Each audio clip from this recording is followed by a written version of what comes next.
কি হলো মামি? আমি বেঁচে আছি দেখে অবাক হলে বুঝি? শুকনো ঢোক গিলে কাপা কাপা কণ্ঠে বললেন রুমি বেগম। তা আহ, তা হবে কেন কৌশিক? ভিতরে আসতে বলবে না? হ্যাঁ হ্যাঁ, ভিতরে আসো। তোমাদের বাড়িতে তোমরাই তো আসবে, আমার অনুমতি লাগে বুঝি? মাথাটা ঘুরিয়ে ইনায়ার পাশে দাঁড়িয়ে থাকা কাশফিয়ার দিকে তাকালো কৌশিক, তারপর আবারও ওর মামির দিকে তাকিয়ে বলল, অথচ আমার বাড়ি থেকে তুমি আমার বোনকে বের করে দিয়েছিলে। এমনটা কেন করেছিলে মামি? আমার অনুপস্থিতিতে তুমি আমার বোনকে বিয়ে দিতে চেয়েছিলে কোন সাহসে? কৌশিকের কথা বলার ধরনে ভয় পেলেন রুমি বেগম। ওর ধমকে কেঁপে উঠলেন তিনি। এখন কি কৌশিক বাড়ি থেকে বের করে দেবে ওনাদের? অসুস্থ স্বামী আর বিয়ে উপযোগী মেয়েকে নিয়ে কোথায় যাবেন তিনি? রাস্তায় রাস্তায় হাঁটা ছাড়া আর তো কোনো উপায় থাকবে না। রুমি বেগমের কি যেন হলো, হুট করে মেঝেতে বসে কৌশিকের পা দুটো ধরে হাউমাউ করে কান্না করে দিলেন। বললেন বারবার, ক্ষমা করে দে বাবা, আমার ভুল হয়েছে। আমি এত কিছু ভাবিনি তখন। কাশফিয়া সুখে থাকবে ভেবেই বিয়ে ঠিক করেছিলাম ওর। সুখে থাকবে বলে নাকি নিজের মাথার উপর থেকে ঋণের বোঝা নামাতে বিক্রি করতে চেয়েছিলে আমার বোনকে? আমি বেঁচে থাকতে ওর সাথে এমন অন্যায় করার সাহস দেখালে কিভাবে মামি? নাকি ভেবেছিলে আমি মরে গেছি, আমার বোনকে তাড়িয়ে সব কিছু দখল করবে বলে কি এত আয়োজন? চুপ রইলেন রুমি বেগম। কি বা বলবেন তিনি? এমনটাই তো চেয়েছিলেন মনে মনে। সব পেয়েও লোভ জেগেছিল ওনার মনে। 3 মাস ধরে প্রাণপ্রিয় বোনের খোঁজ নিচ্ছিল না কৌশিক। ওনার মাথায় এটাই এসেছিল কোনো অঘটন ঘটেছে, কৌশিক হয়তো বেঁচে নেই আর, তাই তো করেছেন এত কিছু। তার শাস্তিও পেয়েছেন। স্বামী ওনার অসুস্থ হয়ে পড়ে আছেন, ঘরের এক কোণে মেয়েটাও নানা অসুখ বিসুখ লেগেই আছে। আল্লাহ মেনে নিতে পারেননি ওনার এত অবিচার, তাই তো শাস্তি দিচ্ছেন এভাবে। মামির কান্নায় করুণা হলো না কৌশিকের, কিন্তু কাশফিয়া, ওর মনটা যে নরম। মামির কান্নায় কষ্ট পাচ্ছে কাশফিয়া নিজেও। কথার মাঝখানে কোথা থেকে ছুটে এসে রুমি বেগমের মেয়ে খবর দিল ওনাকে। আব্বুর অবস্থা খুব খারাপ আম্মু, তাড়াতাড়ি চলো। কান্না থামালেন রুমি বেগম, দ্রুত উঠে চলে গেলেন মেয়ের পিছু পিছু। কাশফিয়া, কৌশিক আর ওদের সাথে থাকা ইনায়াও গেল। দরজার সামনে আসতেই বিছানায় শুয়ে থাকা ফ্যাকাশে মামার চেহারাটা নজরে এলো কাশফিয়ার। ভাবলো মনে মনে, ইস, মানুষটা কেমন ছিল আর কেমন হয়ে গেল। ওর যে বড়ই কষ্ট হচ্ছে মামার জন্যে। বুকটায় কেমন ব্যথা হলো কাশফিয়ার। কষ্টে কান্নায় চলে এলো চোখ বেয়ে। স্ত্রী সন্তান স্ত্রী সন্তানের থেকে চোখ সরিয়ে দরজার দিকে তাকালেন কাশফিয়ার মামা আর রাফসান সাহেব। কাপা কাপা হাতটা তুলে ডাকলেন ওদেরকে। কৌশিক আর কাশফিয়া দুজনেই মুখ চাওয়াচাই করলো, তারপর দৌড়ে গেল মামার কাছে। মামি যেমনই হন, মামা তো বরাবরই বট গাছের মতো আগলে রেখেছিলেন ওদের। কাশফিয়ার মামার মাথার কাছটায় বসলো, ওনার হাত ধরে বলল আশ্বাস দিয়ে, মামা, তুমি ঠিক হয়ে যাবে, আমরা আছি তো, এক্ষুনি তোমাকে হসপিটালে নিয়ে যাব।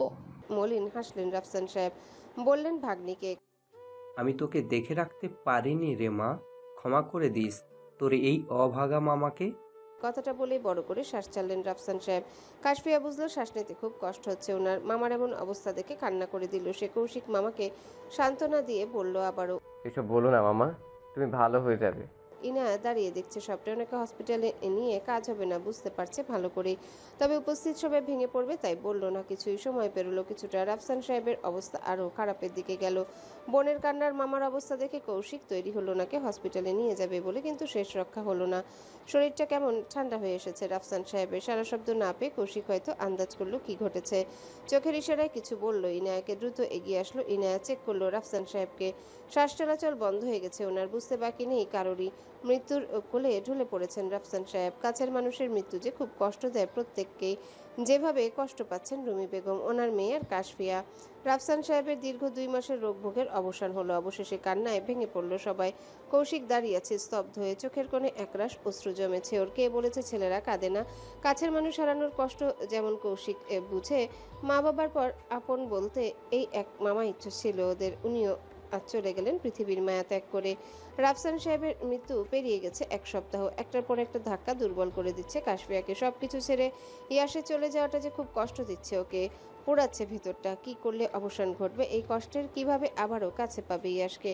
কাশফিয়ার রুমের পাশ দিয়ে যাচ্ছিল কৌশিক। কাশফিয়ার রুমের পরে ওর রুমটা। রাত প্রায় 12টার কাছাকাছি হবে। এত রাতে কাশফিয়ার রুমের দরজা খোলা দেখে চিন্তা হলো ওর। উকি মেরে দেখলো মেঝেতে বসে আছে কাশফিয়া, চলন্ত সিলিং ফ্যানটার দিকে তাকিয়ে কি যেন ভেবে যাচ্ছে। ভালো করে কাশফিয়াকে লক্ষ্য করলো কৌশিক। মেয়েটা কেমন শুকিয়ে গেছে, চোখের নিচে কালশিটে দাগ পড়েছে, লম্বা চুলগুলো কেমন এলোমেলো হয়ে আছে। যে কেউ দেখলে বলে দিবে অনেক দিন হলো নিজের যত্ন নেয় না কাশফিয়া। দীর্ঘশ্বাস ছাড়লো কৌশিক। ভাবলো মনে মনে বয়স বাড়ার সাথে সাথে কাশফিয়া চঞ্চলতাও কি কমে গেছে। কিন্তু বাড়ি ফেরার পর থেকে যে কৌশিক আগের চঞ্চল কাশফিয়াকে মিস করে যাচ্ছে সারাক্ষণ। কৌশিক তো ভেবে এসেছিল এতদিন পর ওকে দেখে দৌড়ে এসে চাপড়ে ধরবে কাশফিয়া, কত শত অভিযোগ জানাবে তাকে, কিন্তু না, তো কিছুই হলো না। কাশফিয়ার মলিন চেহারার দিকে তাকালে মনে হয় বিষণ্ণতা ঘিরে ধরেছে ওকে। কথাগুলো ভেবে বুকের ভিতরটা ছেদ করে উঠল কৌশিকের। ওর অনুপস্থিতিতে কি এমন ঘটেছে কাশফিয়ার সাথে? কেন এভাবে ভেঙে পড়েছে ওর বোন? কৌশিক কথা বলতে চাইল কাশফিয়ার সাথে। ওর রুমে যাবে বলে পা বাড়াতে মনে হলো কেউ দাঁড়িয়ে আছে পেছনে। মাথাটা ঘুরিয়ে তাকালো কৌশিক, দেখলো ইনায়া দাঁড়িয়ে আছে ওর থেকে 2-3 হাত দূরে। ইনায়া ওর চোখের ইশারায় কাশফিয়ার রুমে যেতে বারণ করলো কৌশিককে। কৌশিকও শুনলো ইনায়ার কথা, একবার তাকালো মেঝেতে বসে থাকা কাশফিয়ার দিকে, পরে আবার রুমের দরজাটা আটকে চলে গেল ইনায়ার সাথে। আকাশটা ঢেকে আছে অন্ধকারে, নিস্তব্ধতা বিরাজ করছে চারিপাশে। ইনায়ার কৌশিক দুজনাই দাঁড়িয়ে আছে ছাদে, তাকিয়ে আছে আকাশ পানে। অনেকক্ষণ হলো এভাবেই দাঁড়িয়ে আছে দুজন। নীরবতা ভেঙে কথা বলল কৌশিক। আমার বোনটার কি হলো ইনায়া? ওর এই বিধ্বস্ত অবস্থা চোখের সামনে দেখতে পারছি না আমি। কৌশিকের কথার উত্তরে পড়ল ইনায়া। ওকে ওকে একা থাকতে দাও কৌশিক, আস্তে আস্তে সব ঠিক হয়ে যাবে। কথাটা বলেই চলে যাচ্ছিল ইনা, পথে আটকালো কৌশিক। শক্ত করে ওর হাত চেপে ধরল। ভ্রু কুচকে ইনায়ার দিকে তাকিয়ে বলল, তোমার আবার কি হলো? আমার ফিরে যাওয়ার সময় হয়েছে কৌশিক, আব্বু আম্মু বারবার কল দিচ্ছেন। আমাকে ছেড়ে কোথায় যাবে তুমি? আমি এখানে থাকতে আসিনি কৌশিক। এক ঝটকায় কৌশিকের থেকে নিজের হাতটা ছাড়িয়ে নিল ইনায়া। পা বাড়ালো আবারও চলে যাবে বলে। কানে এলো কৌশিকের কণ্ঠস্বর।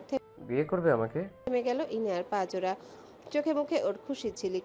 কৌশিকের মুখে এই কথাটা শুনবে বলেই তো অপেক্ষা করছে সে। দেরিতে হলেও কথাটা শুনলো। তবে ফিরে তাকালো ইনায়া। কৌশিক ওর কাছে এসে হাত দুটো ধরে বলল, আমার ভবিষ্যৎ বাচ্চাদের আম্মু হবে ইনায়া? ভালোবাসবে আমাকে? মুচকি হাসলো ইনায়া। উপর নিচ মাথা নাড়িয়ে সাই জানালো কৌশিকের কথায়। কৌশিকও হাসলো ইনায়ার হাসির উত্তরে। ওকে আগলে নিল নিজের বুকে। কলেজে যাবে বলে রেডি হচ্ছে কাশফিয়া। সকালে সিমির ফোন পেল সে। সুফিয়া বেগম নাকি অসুস্থ হয়ে পড়েছেন হুট করেই। ওনাকে দেখবে বলেই যাচ্ছে। হোস্টেলে যাওয়াটা বাহানা মাত্র। ইয়াস না থাকলেও ওই বাড়ি আর বাড়ির মানুষগুলোর সাথে যে আষ্টে পৃষ্ঠে জড়িয়ে গেছে সে। মায়ের মতো শাশুড়ি অসুস্থ শুনে মন টিকছে না ঘরে, তাই তো সকাল সকাল রেডি হচ্ছে ও বাড়িতে যাওয়ার জন্যে।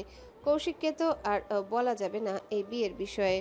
কৌশিক কেমনভাবে নেবে বিষয়টা এটাও তো জানা নেই কাশফিয়ার। আয়নার কাছেই দাঁড়িয়েছিল কাশফিয়া, চুলগুলো ঠিক করে নিচ্ছিল। তখনই দরজার সামনে দাঁড়িয়ে থাকা ইনায়ার প্রতিবিম্ব দেখল সে।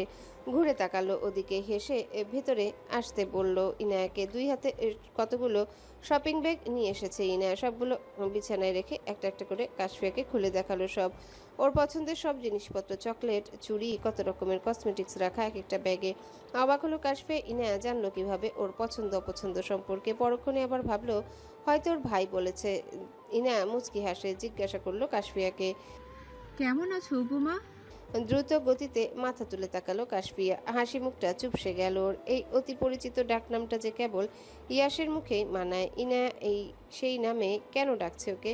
নিজেকে স্বাভাবিক করে বলল কাশফিয়া। এই নামে আমাকে ডেকো না ইনায়া আপু। কেন, এই নামে স্পেশাল কেউ ডাকে বুঝি? চুপ করে রইল কাশফিয়া। ওর যে নামটা শুনলে মনে পড়ে ইয়াসের কথা, পরে আবার নিজেকেই বকাঝকা দেয়। কেন ভাবে ওই স্বার্থপর মানুষটার কথা? ধ্যান ভাঙল কাশফিয়ার। ইনা ডেকে বলল ওকে। এই মেয়ে, কি ভাবছো এত? কথা কাটানোর জন্যে বলল কাশফিয়া। কই কিছু না তো, তোমরা বিয়ে করছো কবে? তোমার এক্সাম শেষ হলে। আমার এক্সামের সাথে তোমাদের বিয়ের কি সম্পর্ক? তোমার এক্সাম শেষ না হলে আমাদের সাথে লন্ডন যাবে কিভাবে? ইনার কথায় হাসলো কাশফিয়া। সময় নষ্ট করলো না। আর ইনার নিয়ে আসা জিনিসপত্র সব গুছিয়ে রেখে চলে গেল সে কলেজের উদ্দেশ্যে। কথা ছিল কাশফিয়ার এক্সামের পরে লন্ডনে ফিরে যাবে কৌশিকরা। কিছুদিন হলো পরীক্ষা শেষ হয়েছে কাশফিয়ার। এরই মধ্যে আবার ইনার আব্বু আম্মু এসেছেন দেশে।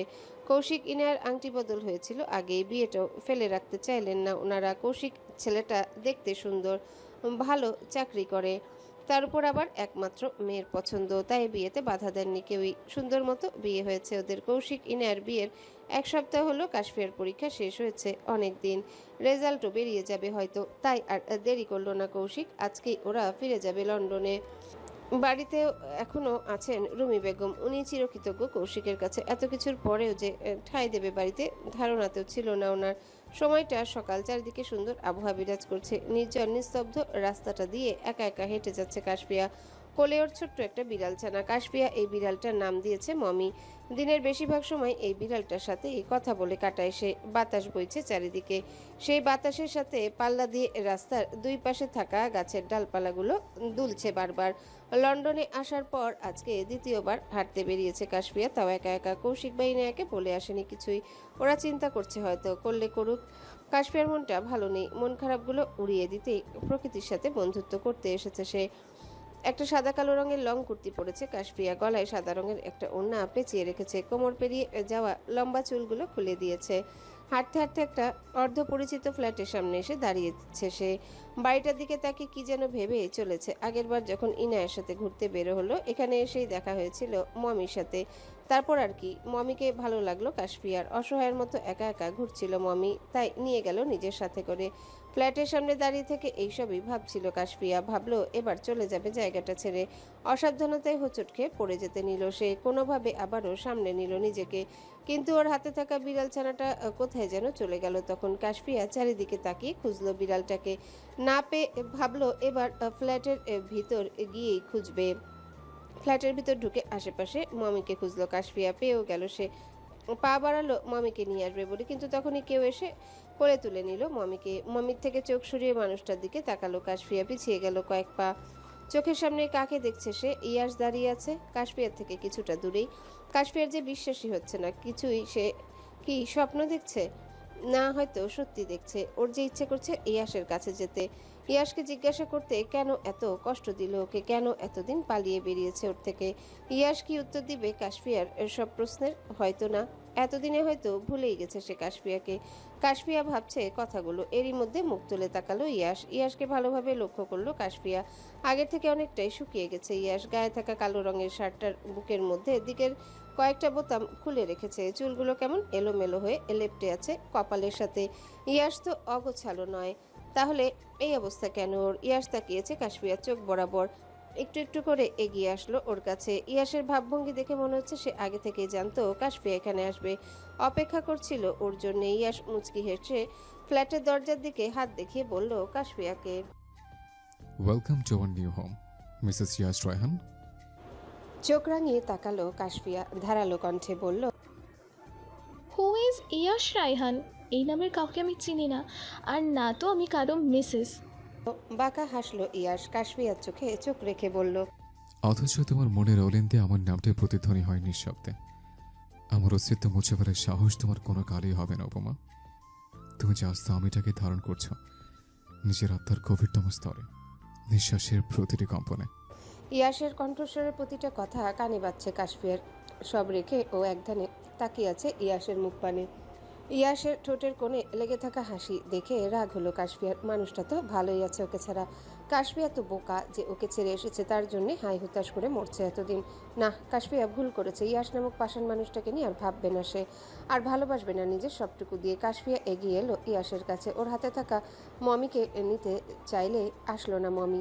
কেমন ঘাপটি মেরে বসে আছে ইয়াসের কোলে, মনে হচ্ছে আগে থেকে চেনে ওকে। অবাক হলো কাশফিয়া। বিড়ালটা কি তবে ইয়াসের? হয়তো ইয়াসেরই। ওর ফ্ল্যাটের সামনেই তো পেয়েছিল মমিকে। নিশ্চিত হবে বলে জিজ্ঞাসা করলো কাশফিয়া, বিড়ালটা কি আপনার? ইয়াস তাকিয়েছিল কাশফিয়ার দিকেও। তাকাতেই চোখাচোখি হয়ে গেল দুজনের। কি যেন ভেবে কাশফিয়া চোখ সরিয়ে নিল অন্যদিকে। মুচকি হেসে বলল ইয়াস, আমাদের। তার মানে আপনার?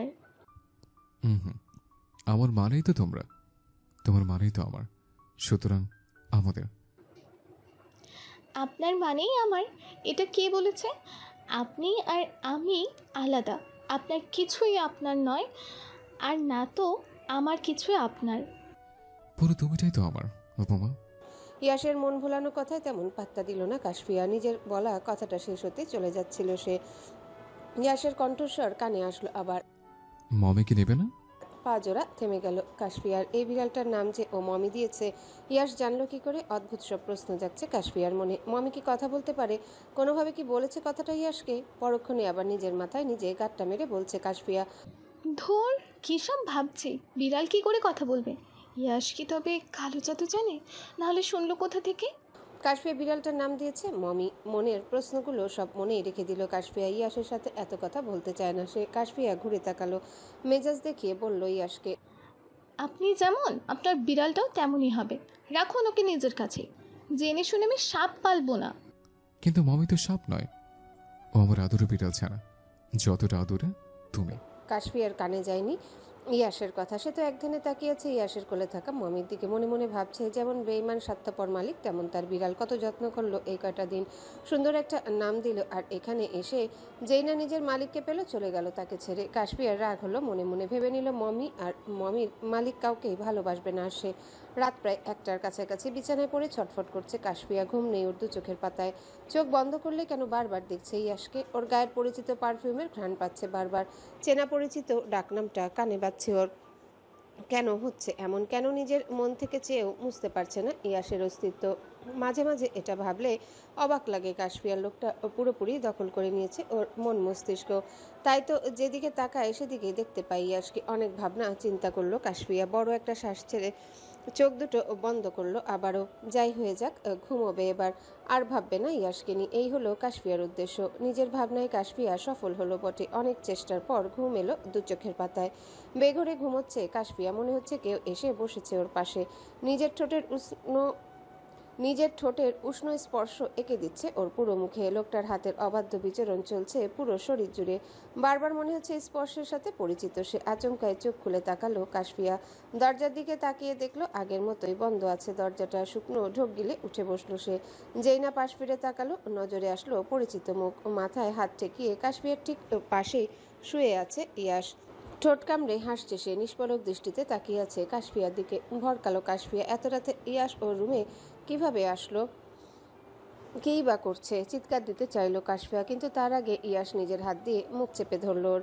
কিছুক্ষণ না যেতেই কাশফিয়ার মুখের উপর থেকে নিজের হাতটা সরালো ইয়াস। আবারও কিছু বলবে কাশফিয়া, তখন ইয়াস আঁকড়ে ধরল ঠোঁট জোড়া শক্ত করে কাশফিয়ার কোমর চেপে ধরে নিয়ে এলো নিজের কাছে। কাশফিয়ার হাত দুটো আপনা আপনি চলে গেল ইয়াসের বুকে। শ্বাস নিতেও কষ্ট হচ্ছে ওর। আর কিছুক্ষণ এভাবেই থাকলে মরেই যাবে সে, এই ভেবে সজোরে ধাক্কা দিল ইয়াসের বুকে, কিন্তু লাভ হলো না কিছুই। টলাতে পারল না ইয়াসকে। কিছুক্ষণ পর ইয়াস ছেড়ে দিল কাশফিয়াকে। সাথে সাথে ওর বুকে ধাক্কা দিল কাশফিয়া। জোরে জোরে শ্বাস ফেলে বলল, মানে কি এসবের? কেন এসেছেন এখানে? ঠোঁট কামড়ে হাসছে ইয়াস। উত্তর দিল কাশফিয়ার কথায়, তোমাকে আদর দিতে এসছি বউ। কতদিন হলে আদর দিই না তোমাকে।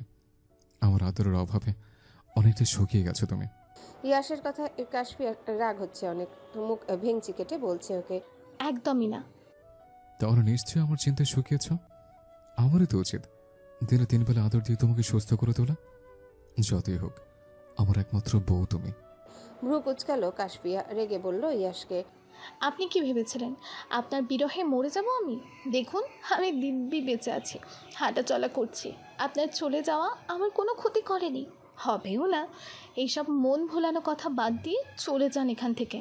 কথাগুলো বলেই দীর্ঘশ্বাস ছাড়লো কাশফিয়া। মুখ সরিয়ে নিল অন্যদিকে। বিছানা থেকে উঠল চলে যাওয়ার উদ্দেশ্যে। পা বাড়াতেই টান পড়লো ওর হাতে। ঘুরে তাকাতে ইয়াস একটা নেউকে বসালো নিজের কোণে, মিশিয়ে নিল নিজের বুকের সাথে। মুচকি হেসে বলল কাশফিয়াকে, আমাকে ভুলে গেছো উপমা? ইয়াসের মুখ পানে তাকালো কাশফিয়া। অভিমানী স্বরে বলল, হ্যাঁ ভুলে গেছি। আমি বেঈমানদের মনে রাখি না। যে আমাকে ভুলে গিয়ে ভালো থাকতে পারে তাকে আমি মনে রাখবো কেন? আরও কথা বলতে চেয়েছিল কাশফিয়া, কিন্তু বাধা দিল ইয়াস। হঠাৎ করে নিজের ঠোঁট ছুঁয়ে দিল কাশফিয়ার ঠোঁটে। কাশফিয়ার কি যেন হলো, বাধা দিল না ইয়াসকে। খামচে ধরল ওর মাথার এলোমেলো চুলগুলো। কিছুক্ষণ পর ইয়াস ছেড়ে দিল ওকে। ছলছল চোখ জোড়া নিয়ে কাশফিয়া তাকিয়ে রইল ইয়াসের মুখ পানে। ইয়াস ওর কোলে বসে থাকা কাশফিয়ার হাতটা টেনে এনে রাখলো নিজের বুকের বাম পাশে। ঘাড় কাত করে কাশফিয়ার দিকে তাকিয়ে বলল, ভুলিনি। তুমি তো আমার এখানটা ছিলে সর্বক্ষণ। কখনো কখনো হৃৎপিণ্ডের অসহ্য ব্যথা হয় অনুভব করাতে তোমার শূন্যতা। প্রিয় মানুষটার এমন কথায় অভিমানীর অভিমান ভাঙল কিনা কে জানে, কিন্তু সে যে ভিতরে ভিতরে কষ্ট পাচ্ছে, ইচ্ছা করছে ইয়াসকে জড়িয়ে ধরে কান্না করতে। পরক্ষণে আবার জেদ হচ্ছে, মনে পড়ে যাচ্ছে ইয়াস ওকে কষ্ট দিয়েছে এতদিন, সেও এত তাড়াতাড়ি ধরা দেবে না ইয়াসের কাছে। কারো পদধ্বনি ভেসে আসলো কাশফিয়ার কানে। হকচকিয়ে উঠল সে। কৌশিক বা ইনা কেউ যদি এত রাতে ইয়াসকে এখানে দেখে কিভাবে নিবে ব্যাপারটা? হয়তো খারাপ ভাববে ওর সম্পর্কে। অসহায় মুখ করে ইয়াসকে বলল কাশফিয়া, আপনি চলে যান এখান থেকে। হুম, আমি চলে গেলে তোমাকে আদর দিবে কে? বাজামন না করে যান বলছি। ঠিক আছে, তাহলে চুমু দাও। না দিলে কি করবেন? ঠোঁট কামড়ে হাসছে ইয়াশ, একটু একটু করে এগিয়ে আসছে কাশফিয়ার দিকে। কাশফিয়া হয়তো বুঝলো কি হতে চলেছে, ধাক্কা দিতে চাইলো ইয়াশকে। কাপা কাপা কণ্ঠে বলল, ঠিক আছে। চুমু দিবে? চোখ মুখে রাগের আভাস কাশফিয়ার, তবু উপর নিচ মাথা নাড়ি জবাব দিল ইয়াশের কথায়। হাসলো ইয়াশ, এগিয়ে আসলো কাশফিয়ার দিকে। কাশফিয়া গলা আঁকড়ে ধরলো ইয়াশের, আলতো করে ঠোঁট ছোঁয়ালো ঠোঁটে। কাশফিয়ার রুমের সামনে দিয়ে যাচ্ছিল ইনা, ভাবলো দেখে যাবে কাশফিয়া ঘুমিয়ে পড়েছে কিনা। রুমের দরজাটা খোলাই ছিল, ইয়াশ এখানে এসেছে এটাও ইনার অজানা নয়, তবে ভেবেছিল এত সময় নিশ্চয়ই চলে গেছে ইয়াশ। দরজাটা ঠেলে দিতেই ভিতরে এমন দৃশ্য দেখে চোখ দুটো বড় বড় হয়ে গেল। ওর লজ্জায় চলে যেতে চাইলো সে, আবারও তাকালো ওদের দিকে, গলা খাকারি দিয়ে বলে, মান অভিমান কমেছে তবে? আমি কিচ্ছু দেখিনি, চালিয়ে যাও তোমরা। ইনার কথা শুনে ভূত দেখার মতোই চমকে উঠল কাশফিয়া। এদিকে ইয়াশের ভাবভঙ্গির পরিবর্তন হয়নি একটুও, এখনো সে বসে আছে আগের মতোই, তাকিয়ে আছে কাশফিয়ার সুন্দর মুখটার দিকে। কাশফিয়া পড়েছে ভারী লজ্জা, ইচ্ছে করছে এক্ষুনি পালিয়ে যেতে এখান থেকে। ইয়াশ দেখছে ওর লজ্জাবতী লাজে রাঙা মুখমণ্ডল, কি যেন ভেবে হুট করে জড়িয়ে ধরলো কাশফিয়াকে। ওর মাথাটা নিজের বুকে চেপে ধরে ইনার উদ্দেশ্যে বলল, আমার উপমা লজ্জা পাচ্ছি না, তুই এখান থেকে যা। আমার বউ লজ্জা জ্ঞান হারালে তোকে হাজত বাস করাবো কিন্তু। মুখ টিপে হাসলো ইনা। বেরিয়ে গেল কাশফিয়ার রুম থেকে। তবে দুজনের মধ্যে বনিবনা হয়ে গেছে দেখে ভালোই লাগছে ওর। মাত্রই হসপিটাল থেকে বেরোলো রোহি, পাশেই উজ্জ্বল। মুখটা কেমন বেজার করে রেখেছে উজ্জ্বল, হাতে কতগুলো রিপোর্টার। রোহি তাকালো উজ্জ্বলের দিকে, মুচকি হেসে বলল ওকে। আমি চলে যাব তাই কষ্ট পাচ্ছ ভাইয়া? বোনের এমন কথায় বুকের ভিতরটা কেঁপে উঠল উজ্জ্বলের। হাতের মেডিকেল রিপোর্টগুলো পড়ে গেল মাটিতে, চোখ গড়িয়ে দুফোঁটা পানিও গড়িয়ে পড়ল ওর, কিন্তু বুঝতে দিল না রোহিকে। মিথ্যা আশ্বাস দিয়ে বলল, তোর কিছুই হবে না রোহি, আমি আছি তো। আমি তোকে বাইরের দেশে নিয়ে যাব, বড় বড় ডাক্তারদের ট্রিটমেন্টে তুই ভালো হয়ে যাবি। তুমি মিছে মিছে আমাকে সান্ত্বনা দিতে আর নিজের মনকে বোঝাতে এভাবে বলছো ভাইয়া? আমি ঠিক হব না, এটা তুমি নিজেও জানো। মরণ ব্যাধি শরীরে বাসা বাঁধলে মানুষ ভালো হয় বুঝি? উজ্জ্বলের কান্না পাচ্ছে, একমাত্র বোনটার এই অবস্থা সহ্য হচ্ছে না ওর। কিছু না ভেবে রাস্তার মাঝখানে জড়িয়ে ধরলো রোহিকে। বুকের ভিতরটায় কষ্ট হচ্ছে ওর। আল্লাহ কি সব মন্দ ওদের ভাগ্যে লিখেছেন? বোনকে জড়িয়ে ধরে নিঃশব্দে কাঁদলো উজ্জ্বল। অনেকদিন ধরে অসুখে ভুগছে রোহি, বারবার বললেও হসপিটালে আসতে রাজি হয়নি। হয়তো আন্দাজ করতে পেরেছিল মারাত্মক কোনো রোগ হয়েছে ওর শরীরে। উজ্জ্বল এক এক করে মাটিতে পড়ে থাকা মেডিকেল রিপোর্টগুলো সব হাতে তুলে নিল, তারপর রোহিকে বলল, চল বাড়ি ফিরি। তুমি চলে যাও ভাইয়া, আমি একটু হাঁটাহাঁটি করব, প্রকৃতির সাথে কথা বলবো। উজ্জ্বল শুনলো বোনের কথা, ওর মাথায় হাত বুলিয়ে দিয়ে চলে গেল। তাড়াতাড়ি বাড়ি ফিরে আসতে বলল রোহিকে। চারিদিকে হালকা বাতাস বইছে, প্রকৃতিও খুব শান্ত। এই পরিবেশে হাঁটলে যে কারোরই মন খারাপ উড়ে যাবে নিমিষেই।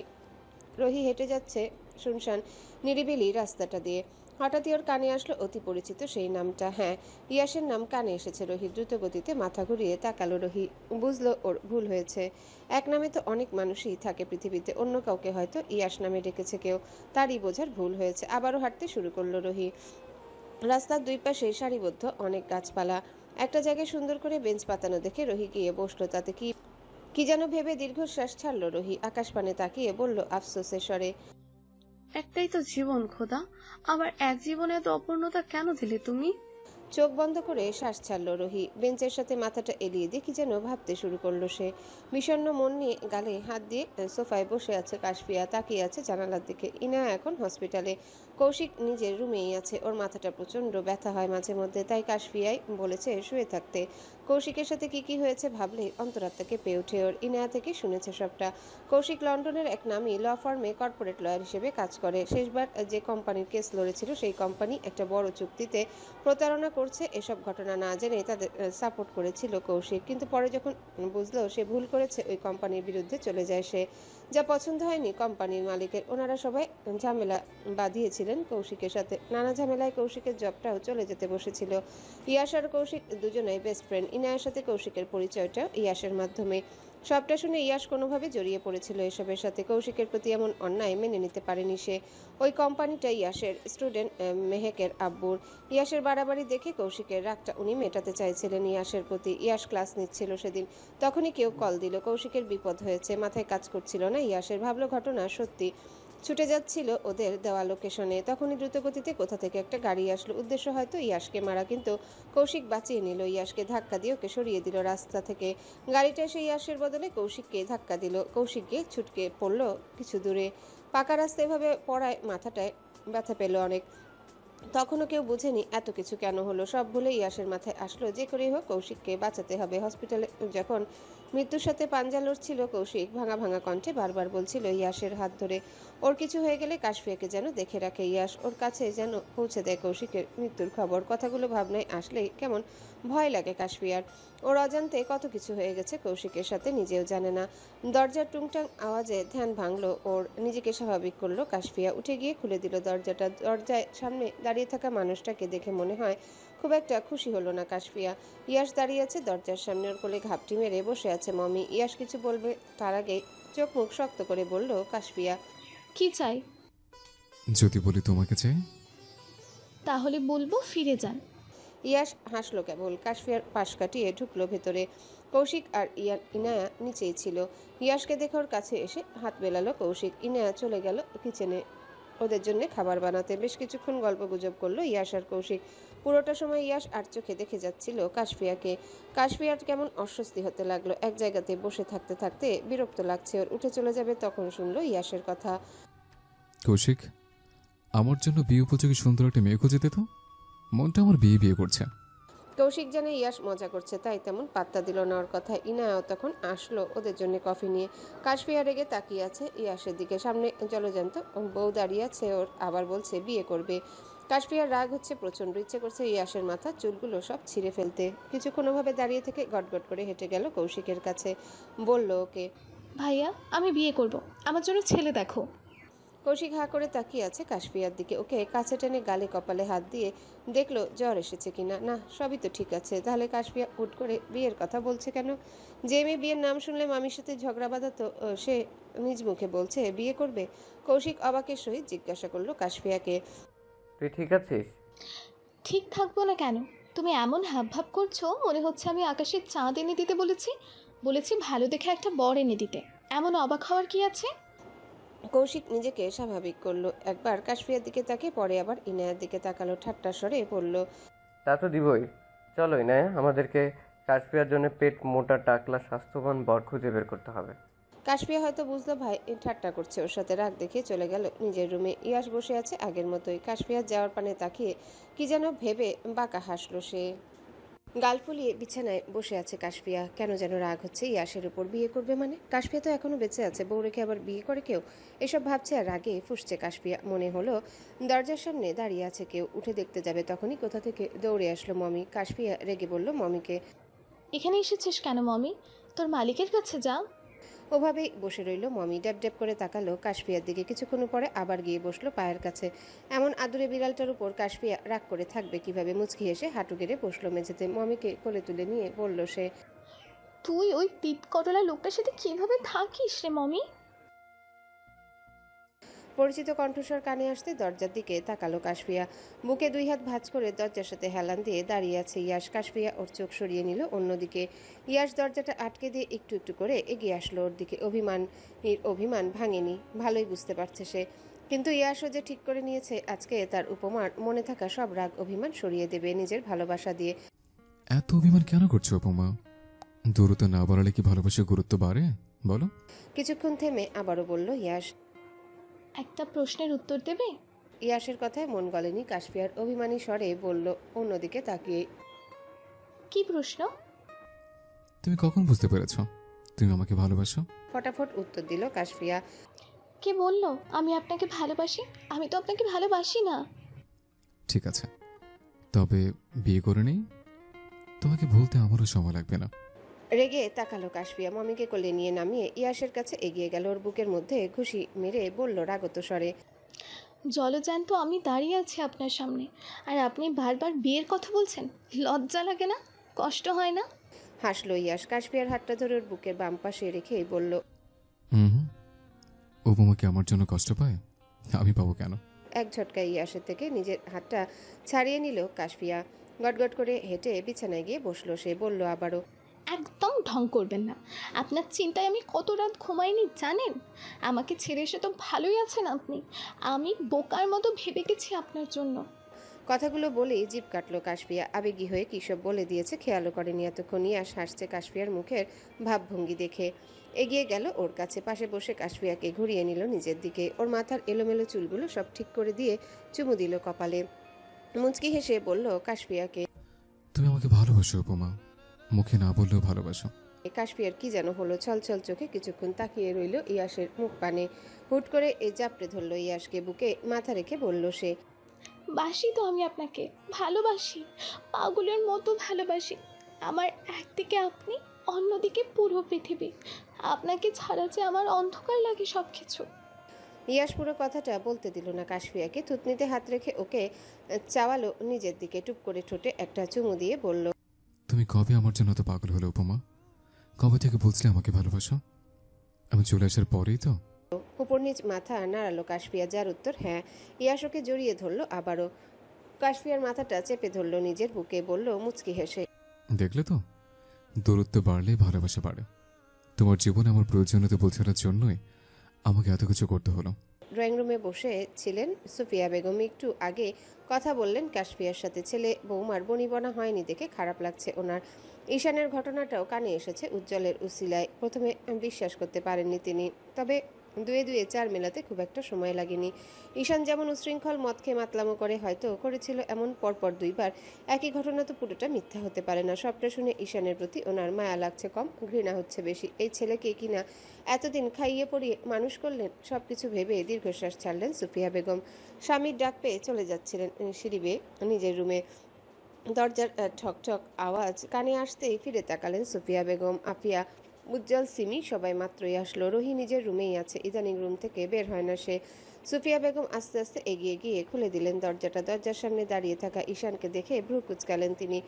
ঈশানের একটা হাতে পুরোপুরি ব্যান্ডেজ করা, অন্য হাতটাও ঠিকঠাক নাড়াতে পারছে না। এতদিন ছিল হসপিটালে। সুফিয়া বেগম মাঝে মধ্যে গিয়ে দেখা করতেন ওর সাথে, তাও বাড়ির সবাইকে লুকিয়ে। ঈশানও বুঝতো না, উনি লুকিয়ে লুকিয়ে দেখে আসতেন ওকে। মায়ের মন তো, তাই ছেলে এত ভুল করেছে জেনেও অসুস্থতার খবর পেয়ে দেখতে গিয়েছিলেন ওকে। তবে এই প্রথমবার ঈশানের এমন অবস্থা দেখে মায়া হচ্ছিল না ওনার। এত বড় ভুল করেছে জানার পর মায়া হবেই বা কি করে? কটমট কণ্ঠে বললেন সুফিয়া বেগম। কি চাই? কেন এসেছো এখানে? অসহায় ভঙ্গিতে মায়ের মুখ পানে তাকালো ঈশান, বলল ওনাকে, আমি আর কোথায় যাব আম্মু? তোমার মুখে ওই আমাকে আম্মু ডাকবে না ঈশান। তোমার নামটা নিজের মুখে নিয়ে উচ্চারণ করতেও আমার লজ্জা করে। ঈশানের রাগ হচ্ছে মনে মনে, কিন্তু ওকে তো আপাতত থাকতে হবে এখানে। ইয়াশ আর ওর উপমাকে শাস্তি না দিলে শান্তি পাবে না সে।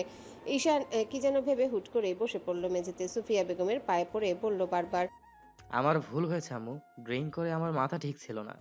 কি করতে কি করেছে আমি নিজেও জানি না। তুমি আমাকে ক্ষমা করে দাও আম্মু। আমি কথা দিচ্ছি আর এমন করব না। আমার ধারা আর কখনোই এমন ভুল হবে না। উজ্জ্বলের রাগ হলো ঈশানের কথায়, তবুও কিছু বলল না। ভালো করেই জানে ওর শাশুড়ি এখন নিশ্চয়ই গলে যাবেন ছেলের মন ভোলানো কথায়। সত্যি হলো উজ্জ্বলের ভাবনা। ঈশানের আকুতি মিনতি আর বারবার ক্ষমা চাওয়ায় মন গড়ল সুফিয়া বেগমের। যতই হোক কোলে পিঠে করে বড় করেছেন ওকে। আফিয়া রিয়াজ যখন ছিল না তখন তো এই ঈশানকেই আঁকড়ে ধরে বেঁচেছিলেন তিনি, তাই ঈশানের প্রতি মায়া ওনার একটু বেশি। উজ্জ্বল বাঁকা হাসলো, বলল সুফিয়া বেগমের উদ্দেশ্যে, দুধ কলা দিয়ে কালসাপ পালার স্বভাবটা আপনার কখনই যাবে না চাচি। পরের বার যখন মস্ত বড় কোনো বিপদ ঘটবে এই ছেলের জন্য, তখনই আপনার আর এই বাড়ির সবার শিক্ষা হবে। প্রত্যুত্তর করলেন না সুফিয়া বেগম। বাকিরাও চুপ রইল। ঈশানকে নিজের রুমে যেতে বলে চলে গেলেন সুফিয়া বেগম। উজ্জ্বল রেগে বেরিয়ে গেল বাড়ি থেকে। অন্ধকার রুমে বসে আছে রোহি, গান বাজছে বিছানায় ফেলে রাখা ওর ফোনটাতে। ফোনের গানটা বন্ধ হয়ে গেল। রিংটোন বেজে ওঠার শব্দ আসলো রোহির কানে, কিন্তু কে কল দিয়েছে ফোনটা হাতে নিয়েও দেখলো না সে। রোহির মন জুড়ে যে বিষণ্ণতা, প্রিয় মানুষকে না পাওয়ার আক্ষেপ, এত অপূর্ণতা নিয়ে মরে যেতে হবে ভাবলেও নিজের ভাগ্যের উপর হাসি পায় ওর। আল্লাহ কি সব কষ্ট সব না পাওয়া ওর ভাগ্যে লিখেছিলেন? বারবার রিংটোন বেজে কেটে যাচ্ছে। রোহির মনে হলো এবার কলটা রিসিভ করা দরকার। ফোনটা হাতে নিতেই দেখলো ইয়াসের নাম্বার। নিজেকে স্থির করে কল দিল ইয়াসের নাম্বারে। প্রথমবার রিংটোন বাজতে ইয়াস রিসিভ করে নিল কলটা। কথা বলল না রোহি, অপেক্ষা করলো ইয়াসের কণ্ঠস্বর শুনবে বলে। সত্যি হলো ওর ভাবনা। রোহি কিছু বলার আগেই বলল ইয়াস। কেমন আছো? দীর্ঘশ্বাস ছেড়ে উচ্চারণ করলো রোহি। ভালো। ঠিকমতো ওষুধ খাচ্ছ না কেন রোহি? তুমি তো কখনোই এতটা অবুঝ ছিলে না। রোহি বুঝলো উজ্জ্বল হয়তো বলেছে ইয়াশকে ওকে ফোন দিয়ে কথা বলতে। উজ্জ্বল কি ভাবলো? ইয়াশের সাথে কথা বললে রোহির মন খারাপ চলে যাবে? উজ্জ্বল হয়তো জানে না রোহির মন খারাপের কারণ, নইলে কি আর বলতো ইয়াশকে মন ভালো করার দায়িত্ব নিতে। নিজেকে স্বাভাবিক করে বলল রোহি। ওষুধ খেয়ে কি হবে ঈশান? সেই তো মারাই যাব। ইয়াশের কষ্ট হলো রোহির কথায়। রোহির এই প্রশ্নের উত্তর নেই ওর কাছে, তবু বলল সান্ত্বনা দিয়ে। তোমার কিছু হবে না রোহি, আমরা সবাই আছি তো। মেঝেতে বসে থেকে খাটের সাথে মাথাটা এলিয়ে দিল রোহি। বলল দীর্ঘশ্বাস ছেড়ে। সবার দরকার ছিল না ঈশান, কেবল তুমি থাকলেই আমার হয়ে যেত। কিন্তু তুমি তো আমার হলে না। তোমাকে না পাওয়ার আক্ষেপ যে আমার কোনোদিনও যাবে না। চোখ বন্ধ করে শ্বাস ছাড়ল ইয়াশ। কি বলে বুঝাবে রোহিকে? এতটা অবুঝ কেন রোহি? ইয়াশই বা কি করবে? ওর হৃদয়ের একমাত্র রানী যে উপমা। ইয়াশের সবটুকু ভালোবাসা কেবল উপমা পর্যন্তই সীমাবদ্ধ। অন্য কাউকে কিভাবে ভালোবাসবে ইয়াশ? এ যে কোনো কালেই সম্ভব নয়। ইয়াশের নীরবতা দেখে রোহি মুচকি হাসলো। বলল ইয়াশকে। তুমি আমাকে স্বার্থপর ভাবছো তো ঈশান? সত্যিই আমি স্বার্থপর। তোমার ব্যাপারে আমি বরাবরই স্বার্থপর। দেখেছো, তোমাকে ভুলে যাব বলেও আমার পাগল মন কেবল তোমাকেই নিয়ে ভাবছে। মৃত্যুর দ্বার প্রান্তে দাঁড়িয়ে যদি কেউ আমাকে জিজ্ঞাসা করে আমি কি চাই, আমি তোমাকে চাইবো ঈশান, যেভাবে তুমি চাইবে উপমাকে। বিস্মিত কণ্ঠে বলল ইয়াশ। রোহি, রোহি বুঝলো ইয়াশ বিরক্ত হচ্ছে ওর কথায়। বলল আবারও। রাখছি। তোমাকে চেয়ে আমি আর নিজের পাপ বাড়াতে চাই না। তুমি ভালো থেকো ঈশান। পৃথিবীর সব ভালো তোমার হোক, তোমার কপালে সব ভালো জুটুক। আমাকে একটু মনে রেখো, ভালোবাসায় না হোক ঘৃণায়, তবুও প্লিজ মনে রেখো। কথাগুলো বলেই বড় শ্বাস ফেলল রোহি। ওর আজকাল শ্বাস নিতেও খুব কষ্ট হয়। ফোনের স্ক্রিনের দিকে তাকালো রোহি। ইয়াশকে এতক্ষণ কি বলেছে ভেবেও রাগ লাগছে নিজের উপর। ইয়াশ হয়তো বুঝলো রোহির অবস্থা কি হয়েছে। দীর্ঘশ্বাস ছাড়লো ইয়াশ। চিন্তিত কণ্ঠে উচ্চারণ করলো কেবল। রোহি, তুমি অসুস্থ, এত কথা বলো না। কলটা কেটে দাও ঈশান, আর আমাকে কল দিও না তুমি। ইয়াশ শুনলো রোহির কথা। কলটা কেটে দিল কিছুক্ষণ অপেক্ষা করে। আজকে নিজেকে বড় স্বার্থপর লাগছে ইয়াশের কাছে। রোহিকে যে সে নিজের বোন ভেবে এসেছে চিরকাল। ওর পাগলামিতে সায় জানায়নি কখনোই, কিন্তু মেয়েটা যে ওকে এখনো পাগলের মতো ভালোবাসে দেশে না গেলে বুঝতোই না ইয়াশ। গিয়েছিল তো তার ভালোবাসাকে খুঁজতে, কারো মন ভাঙার কারণ হয়ে ফিরে আসতে হবে জানা ছিল না ওর। কাশফিয়া দাঁড়িয়েছিল ওর ব্যালকনিতে, কথা বলে যাচ্ছিল মমির সাথে। হঠাৎই চোখ পড়ল পাশের ফ্ল্যাটের দিকে। ওর রুমের ব্যালকনি বরাবর ইয়াশের রুম। কাছের জানালাটার কাছে দাঁড়িয়ে আছে ইয়াশ, এক ধ্যানে তাকিয়ে আছে কাশফিয়ার দিকে। কাশফিয়া এখানে এসেছিল সময় বেছে বেছে। ফ্ল্যাটের সবচেয়ে বড় রুমটাই দেওয়া হয়েছিল ওকে। শুনেছে এই রুমটাতে আগে ইনায়া থাকতো। ভালোই হলো, ব্যালকনিতে আসার বাহানায় ইয়াশের উপর নজর রাখা যাবে। কৌশিকরা এখানে আসার পর ইনায়ার আম্মু আব্বু চলে গেছেন নিচতলায়, যেখানে আগে কৌশিক থাকতো। তবে ওনারা দেখা করে যান প্রতিদিনই এসে। কৌশিক এখন অনেকটাই সুস্থ আছে, আবারও মন দেবে নিজের কাজে। আজকে ওর ল ফার্ম থেকে নোটিশ এসেছে, সুস্থ হলে যেন জয়েন করে আবারও। কৌশিকের ল ফার্মের এক সিনিয়র এসেছে আজ, নাম ওনার রাকিব। কোনোভাবে হয়তো দেখেছে কাশফিয়াকে, কিছু না ভেবে বিয়ের প্রস্তাব দিয়ে বসেছে কৌশিকের কাছে। প্রথমে আমতা আমতা করলেও পরে আবার সায় জানালো কৌশিক। কাশফিয়া বড় হয়েছে, বিয়ে তো ওকে দিতেই হবে। দেরি না করে বিয়েটা এখনই দিয়ে দিলে মন্দ হবে না। ছেলেটা সুন্দর, উচ্চশিক্ষিত, ভালো চাকরি করে। কাশফিয়া সবসময় ভালো থাকবে ওর কাছে। কৌশিক বিয়েতে সম্মতি দিয়েছে দেখে রাগ হলো ইনায়ার। এই কেমন বিচার কৌশিকের? নিজের ভালোবেসে বিয়ে করলো, অথচ বোনকে জিজ্ঞাসাও করলো না তার কোনো পছন্দ আছে কিনা। সবচেয়ে বড় কথা, কাশফিয়া তো বিবাহিত। এই আসে সব জানলে ঝামেলা বাঁধাবে নিশ্চিত। সকাল গড়িয়ে বিকেল হয়েছে, আকাশে মেঘ ডাকছে আজ। হুট করে প্রকৃতি কেমন অশান্ত হয়ে উঠেছে। দরজায় ঠকঠক আওয়াজে ধ্যান ভাঙে কাশফিয়ার। তাকিয়ে দেখতে পেল ও কৌশিক আর ইনায়াকে। কৌশিকের ঠোঁটের কোণে হাসি লেগে আছে, অথচ ইনায়ার মুখে কেমন রাগি রাগি ভাব।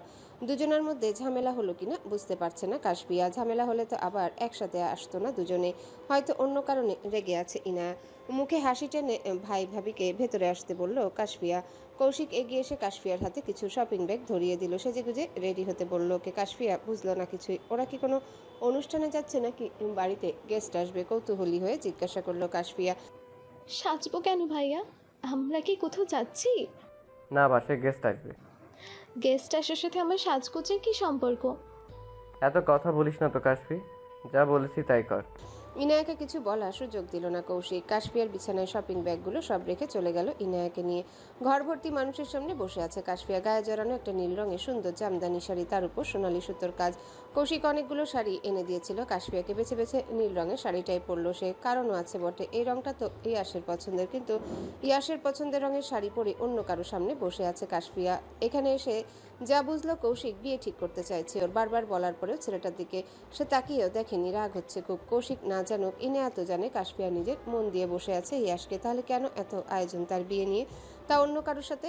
ছেলের বাড়ির লোক বলল কৌশিকের উদ্দেশ্যে, তোমার বোনকে আমাদের ছেলের জন্য খুব পছন্দ হয়েছে কৌশিক। তুমি বললে আজকেই বিয়ের দিন তারিখ ঠিক করে নিতে চাই, কি বললো? ভদ্রমহিলার কথাটা বলে শেষ হলো কিনা কিছু ভাঙার বিকট শব্দ আসলো কানে। সবার চোখ গেল সদর দরজার দিকে। কাশফিয়াও তাকালো সেদিকে। নজরে আসলো ইয়াসের রাগান্বিত মুখশ্রী। ইয়াসকে রেগে মেগে দাঁড়িয়ে থাকতে দেখে দ্রুত উঠে দাঁড়ালো সে। কৌশিক বিভ্রান্ত হলো ইয়াসের এহেন কাজে। কি এমন হলো যে ওর বাড়ি বয়ে এসে এভাবে ভাঙচুর করছে ইয়াস? ইনায়া চুপ করে দাঁড়িয়ে রইল রুমের এক কোণে। এরকম কিছু যে হবে আগে থেকে জানা ছিল ওর। ইয়াস এগিয়ে আসলো কৌশিকের কাছে, ভ্রুজোড়া কুচকে রাগান্বিত মুখশ্রী নিয়ে তাকালো কাশফিয়ার দিকে। কালকেই তো সব ঠিক হলো ওদের মধ্যে।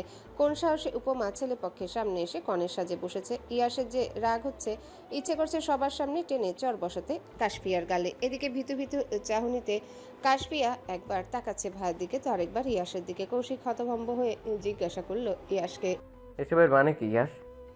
একই প্রশ্ন আমারও। এসবের মানে কি কৌশিক? আমার বিয়ে করা বউকে তুই অন্য কারোর সাথে বিয়ে দিতে চাইছিস কোন সাহসে? চোখে মুখের ভাবভঙ্গির পরিবর্তন হয়ে গেল কৌশিকের। মনে হলো ইয়াসের কথাটা শুনে আকাশ থেকে পড়লো। কাশফিয়ার সাথে ইয়াসের বিয়ে হলো কবে আর কিভাবে? এই কথাগুলো তবে এতদিন ইয়াস বা কাশফিয়া কেউই বলল না কেন ওকে? অবাকের সহিত জিজ্ঞাসা করলো কৌশিক, তোর বিয়ে করা বউ মানে? মজা করছিস ইয়াস?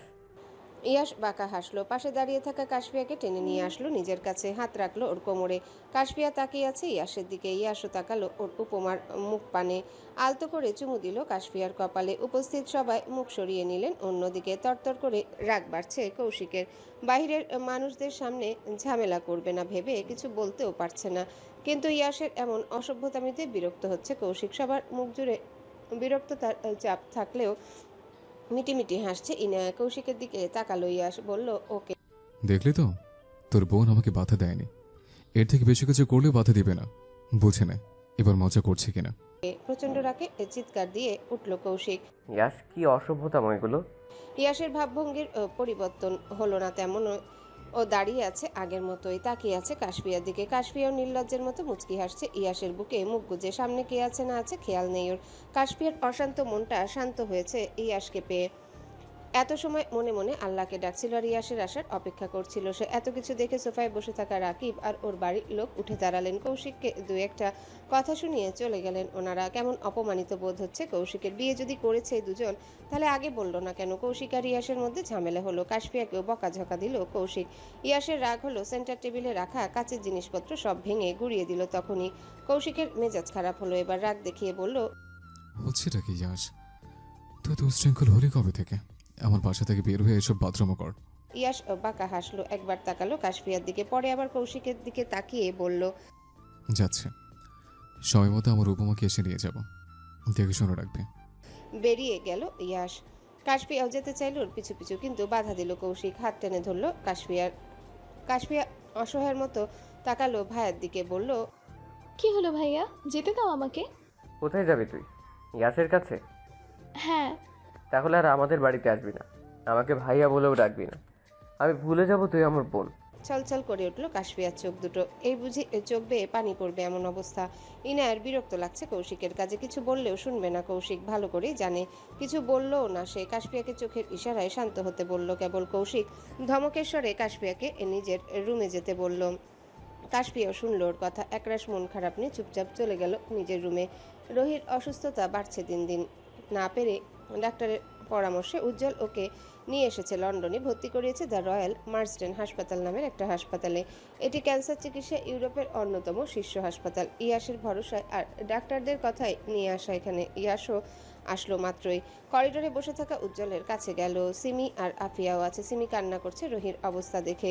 ইয়াস আসতে দৌড়ে গেছে ওর কাছে, কান্না করতে করতে বলছে, মামাই আমার ফুপি কি আর ভালো হবে না? ইয়াশ সিমির মাথায় হাত বুলালো, বলল সান্ত্বনা দিয়ে। রুহি ভালো হয়ে যাবে সিমি, আল্লাহকে ডাকো, উনি সব ঠিক করে দেবেন। মিথ্যা আশ্বাস দিও না ইয়াস, এটা কি আদৌ সম্ভব? উজ্জ্বলের কথায় ঘুরে তাকালো ইয়াশ, বলল ওকে। ভেঙে পড়ো না, আল্লাহর উপর ভরসা রাখো। দীর্ঘশ্বাস ছেড়ে বলল উজ্জ্বল। এছাড়া আর কি বা করবো? কাশফিয়া দাঁড়িয়ে আছে ব্যালকনিতে, বারবার তাকাচ্ছে ইয়াশের ফ্ল্যাটের দিকে। এক নজর ওকে দেখবে বলেই হয়তো বারবার এসে দাঁড়াচ্ছে এখানে। কিন্তু ইয়াশ কোথায় গেল? কেন ওর দেখা পাচ্ছে না কাশফিয়া? আজ 2 দিন হলো ইয়াশের কোনো খবর নেই। বারবার ফোনটা হাতে নিয়ে কল দিচ্ছে ওর নম্বরে, কিন্তু রিসিভ করছে না ইয়াশ। এদিকে কৌশিক উঠে পড়ে লেগেছে ওর বিয়ে দিবে বলে। ইয়াশের কাজে বিরক্তি চলে এসেছে কৌশিকের। কাশফিয়াকে যদি ওর ভালোই লেগে থাকে বলতে পারতো সুন্দর মতো, তা না করে বাইরের লোকদের সামনে অস্বস্তিতে ফেললো ওকে, অপমান করলো সবার সামনে। ওনারা যাওয়ার পরেও ঝামেলা করলো কৌশিকের সাথে। এসব ভেবেই জেদ করে বসেছে কৌশিক। যাই হয়ে যাক, ইয়াশের কাছে যেতে দিবে না নিজের বোনকে। ইনায়ার কৌশিকের মধ্যেও ঝামেলা হয়েছে এ নিয়ে। কাশফিয়া নিচে আসলো মাত্রই দরজার দিকে তাকাতে ঠোঁটের কোণে হাসি ফুটে উঠল। মমি দৌড়ে আসলো কাশফিয়ার কাছে, ওর পায়ের কাছে বসে মেঝেতে ঘষে যাওয়া কাশফিয়ার ওড়নাটা ধরে টানছে। মমিকে দেখে ভ্রু কুচকালো কৌশিক। ইনায়াকে ডেকে বলল, এটাকে বাইরে রেখে আসো। ভাইয়ের কথা কানে আসলে দ্রুত মমিকে কোলে তুলে নিল কাশফিয়া। দৌড়ে চলে গেল নিজের রুমে। কৌশিক অবাক হচ্ছে কাশফিয়াকে দেখে। এই মেয়ে এত অবাধ্য হলো কবে থেকে? ইয়াশের জন্যই কি ওর এত পরিবর্তন? মমিকে কোলে নিয়ে বেলকনিতে এসেছে কাশফিয়া। বারবার তাকাচ্ছে ইয়াশের ফ্ল্যাটের দিকে, পরে আবার মমির দিকে তাকিয়ে বলছে ওকে, মমি, আমার তিত করলা বরটা কোথায় গেল বলতো? এত স্বার্থপর কেন লোকটা? আমাকে ফেলে রেখে কোথায় না কোথায় ঘুরছে। মমি কি বুঝলো কে জানে, তাকিয়ে রইল কাশফিয়ার মুখের দিকে। কৌশিক বারবার ইয়াশকে নিয়ে এটা সেটা বলছে, বিরক্ত হচ্ছে কাশফিয়া। রাগে কৌশিক ইনার অজান্তে বেরিয়ে এসেছে বাড়ি থেকে। ভেবেছিল ইয়াশের কাছেই যাবে, ওখানেও যায়নি। আবারও অভিমান হয়েছে ইয়াশের উপর। ওই মানুষটা খুব স্বার্থপর, বারবার কষ্ট দেয় ওকে। হুট করে এসে মায়া বাড়িয়ে আবারও হারিয়ে যায় লোকটা। ইয়াশ কি বুঝে না তাকে ছাড়া কাশফিয়া চারিপাশ অন্ধকার লাগে, কষ্ট হয় ওকে না দেখলে। হাঁটতে হাঁটতে কোথায় চলে এসেছে নিজেও জানে না কাশফিয়া। আশেপাশে তাকিয়ে দেখলো সব কেমন অচেনা লাগছে। বাড়ির সীমানা পেরিয়ে যে অনেক দূর চলে এসেছে বুঝতে বাকি নেই ওর। একা একা এই অচেনা জায়গায় হাঁটতে ভয় লাগছে কাশফিয়ার। আফসোস হচ্ছে এখন কেন জেদ করে আসতে গেল। ইয়াশিবা হুট করে কোথায় হারিয়ে গেল এসব ভাবছে আর কান্না করছে কাশফিয়া। হঠাৎই শুরু হলো বৃষ্টি। আকাশপানে একবার তাকিয়ে দীর্ঘশ্বাস ছাড়লো কাশফিয়া। এই বৃষ্টিটা ওর মন খারাপের খবর জানে কি করে, কিভাবে অসময়ে এসে ওর চোখের পানি মিশিয়ে নেয় বৃষ্টির পানির সাথে। অনেকক্ষণ হলো কাশফিয়া বসে আছে একটা বেঞ্চে। বৃষ্টির পানিতে ভিজে গায়ের জামাটা লেপটে গেছে শরীরের সাথে। চারিদিকে অন্ধকার নেমে এসেছে অনেক আগে। এবার যেন ভয় বাড়ছে কাশফিয়ার। কোথায় গিয়ে খুঁজবে সেই ইয়াশকে? রাস্তার অপর প্রান্তে দাঁড়িয়ে আছে একটা কালো রঙের মার্সিডিজ কার। পেছনের সিটে বসে থাকা ইয়াশ এক ধ্যানে তাকিয়ে আছে কাশফিয়ার দিকে। এই মেয়ে ওর জন্য এত পাগল হলো কবে? যে ভাইয়ের খোঁজে এসেছিল ওর কাছে, সেই ভাইকে রেখে ইয়াশকে খুঁজতে ব্যস্ত সে। ঠান্ডায় কাঁপছে কাশফিয়া। এইভাবে বেশিক্ষণ বৃষ্টির পানিতে ভিজলে জ্বর আসবে নির্ঘাত। এইভাবে ইয়াশ নামলো গাড়ি থেকে, দ্রুত গেল কাশফিয়ার কাছে। সামনে কেউ দাঁড়িয়ে আছে বুঝে মুখ তুলে তাকালো ও কাশফিয়া দেখলো ইয়াশ দাঁড়িয়ে আছে ওর সামনে। বৃষ্টিতে ভিজে গেছে ওর পুরো শরীর, চুলগুলো সব এসে লেপটে গেছে কপালের সাথে। কাশফিয়া কথা না বলে কেবল দেখে যাচ্ছে ইয়াশকে। ইয়াশের ডাকে ধ্যান ভাঙলো কাশফিয়ার। উপমা, উঠে দাঁড়ালো কাশফিয়া, কান্না করে দিল হুট করে। ক্রন্দনরত অবস্থাতেই বলল ইয়াশকে, কোথায় হারিয়ে যান আপনি? আমাকে কষ্ট দিতে ভালো লাগে আপনার, তাই না? ইয়াশ মুচকি হাসলো। কথা না বাড়িয়ে কোলে তুলে নিল কাশফিয়াকে। পড়ে যাওয়ার ভয়ে কাশফিয়াও আঁকড়ে ধরলো ইয়াশের গলা। ঠান্ডায় কাঁপছে কাশফিয়া, তবুও জড়িয়ে ধরে রেখেছে ইয়াশকে। ওর দিকে কিছুক্ষণ তাকিয়ে ঠোঁট চুয়ালো ইয়াশের ঠোঁটের সাথে। ইয়াশ অবাক হলো কাশফিয়ার কাজে। এই মেয়ে হুঁশে আছে তো, এত ফাস্ট হলো কবে থেকে? ইয়াশ ঠোঁট কামড়ে হাসলো, ডাকলো কাশফিয়াকে। উপমা। সাথে সাথে জবাব এলো কাশফিয়া থেকে। বলুন। ইয়াশ কাশফিয়ার কানের কাছে গিয়ে ফিসফিস করে বলল, do you want my affection? কাশফিয়া আরো শক্ত করে জড়িয়ে ধরলো ইয়াশকে। লজ্জায় মুখ লুকালো ইয়াশের বুকে। ইয়াশ হাসলো, কাশফিয়াকে নিজের কোল থেকে নামিয়ে বসালো পাশের সিটে। ড্রাইভিং সিটে তাকিয়ে একবার দেখে নিল। মনোযোগ দিয়ে ড্রাইভ করছে ওর ভোলা ভালা ড্রাইভার। এই ছেলে যেমন ক্যাবলাকান্ত ভুলেও পেছনের দিকে তাকাবে না এই বিশ্বাস ইয়াশের আছে। তাকালে যায় আসে না, দেখুক বউকেই তো আদর করবে।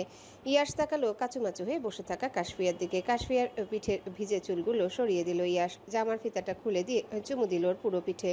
ইয়াশের ঠোঁটের উষ্ণ স্পর্শে বারবার কেঁপে উঠছে কাশফিয়া, কিন্তু বাধা দিচ্ছে না ইয়াশকে। ইয়াশেরও কেমন পাগল পাগল লাগছে এখন, নিজেকে সামলালো কোনোভাবে। ইয়াশ ভেবেছিল কাশফিয়াকে রেখে আসবে কৌশিকের কাছে। কি যেন ভেবে ড্রাইভারকে দ্রুত গাড়ি ঘোরাতে বলল, নিয়ে যেতে বলল ওর ফ্ল্যাটে। কাশফিয়াকে কোলে তুলে নিজের রুমে নিয়ে আসলো ইয়াশ। ওকে বিছানায় ফেলে গায়ে থাকা ভিজে জামাটা খুলে দিল। কাশফিয়া নিভু নিভু চোখে তাকালো ইয়াসের দিকে। ইয়াসের কেমন অস্থির লাগছে। শার্টের বোতামে হাত চালাতে চালাতে এগিয়ে এলো কাশফিয়ার কাছে। ইয়াসের মুখের গরম শ্বাস আছড়ে পড়ছে কাশফিয়ার চোখে মুখে। ইয়াস আলতো করে নিজের ঠোঁট ছোঁয়ালো কাশফিয়ার পুরো মুখে। কাশফিয়া নিজের হাত বুলালো ইয়াসের ঘন চুলের ভাঁজে। ইয়াস ওর কানের কাছে গিয়ে হিসিয়ে বলল তখন। উপমা, ভেবে চিন্তা আমাকে কাছে ডাকলে তো? কথা বলল না কাশফিয়া, জড়িয়ে ধরলো ইয়াসের গলা। ইয়াস বুঝলো কাশফিয়া কাছে চাইছে ওকে। কিছু না ভেবে আঁকড়ে ধরলো প্রেয়সীর গোলাপ সম পাতলা ঠোঁট জোড়া। ইয়াসের হাতের স্পর্শ গভীর হচ্ছে, ঠোঁটের অবাধ্য ছোঁয়া পাগল করে দিচ্ছে ওকে। ইয়াস ঠোঁট ছেড়ে গলায় মুখ ডুবিয়েছে কাশফিয়ার। চুমুর জায়গায় কামড় পড়তে ব্যথায় মৃদু আর্তনাদ করে বলে উঠেছে কাশফিয়া, লাগছে। ইয়াস তাকালো কাশফিয়ার মুখ পানে, ঠোঁটে আঙ্গুল ছুঁয়ে বলল, তুই তো আমাকে কাছে ডাকলে উপমা, এখন কান্না করলে ঘন ঘন শ্বাস ফেলে অন্যদিকে মুখ ঘুরিয়ে নিল কাশফিয়া। ইয়াস আবারও উন্মাদের মতো আচরণ করতে শুরু করলো। ঝাঁপিয়ে পড়লো কাশফিয়ার উপর। কাশফিয়াও আটকালো না ইয়াসকে, নিজেও সায় জানালো ওর পাগলামিতে। একটা সময় ইয়াসের বলিষ্ঠ দেহের নিচে চাপা পড়লো কাশফিয়ার ছোট্ট শরীরটা। পুরো রুমে নিস্তব্ধতা বিরাজ করছে, শোনা যাচ্ছে কেবল ইয়াস উপমার ঘন শ্বাস প্রশ্বাসের শব্দ। বাইরে বৃষ্টির প্রকোপ বেড়েছে, ঝড়ের তাণ্ডব চলছে প্রকৃতিতে। এদিকে বন্ধ নিস্তব্ধ রুমটাতে এক হতে ব্যস্ত দুই ভালোবাসার মানুষ। বারবার ফোনে কল আসায় বিরক্ত হচ্ছে ইয়াস। বালিশের কাছে রাখা ফোনটা হাতে তুলে মেঝেতে ছুঁড়ে ফেলতে যাবে, তখনই দেখলো পরিচিত নাম্বার, কৌশিকী। তবে এত সময় ধরে লাগাতার কল দিয়ে যাচ্ছে ওর ফোনে। বেশি কিছু না ভেবে কলটা রিসিভ করলো ইয়াস। কানের কাছে নিতেই ভেসে এলো কারো কর্কশ কণ্ঠ। আমার বোন কোথায় ইয়াস? ঘুম জড়ানো কণ্ঠে উত্তর দিল ইয়াস, তোর ভবিষ্যৎ ভাগ্নি আব্বুর কাছে। মানে? হেয়ালি না করে সোজা সবটা উত্তর দে ইয়াস। যেখানে থাকার সেখানেই আছে। চোখে মুখে বিরক্তির ছাপ। ইয়াসের কলটা কেটে দেবে তখনই বলে উঠল কৌশিক, তুই ওকে ম্যানিপুলেট করে নিজের কাছে নিয়ে গেছিস তাই না? ইয়াস হাসলো কি যেন ভেবে। উঠে গিয়ে জানালার কাছে দাঁড়ালো। সে বলল কৌশিককে, তোর বোন আমি বলতে এতটাই পাগল, ম্যানিপুলেট করা দরকার পড়ে না। আমি তোকে দেখে নেব ইয়াস। যখন তখন যা ইচ্ছে তা আবদার করলে তো হবে না কৌশিক। তোদের মতো নিউলি ম্যারিড কাপল না হলেও বউকে কাছে পেয়েছে এতদিন পর, আমাকে তাকে সুযোগ পাবি না। আর তোর বোনকে সময় দিতে হবে তো।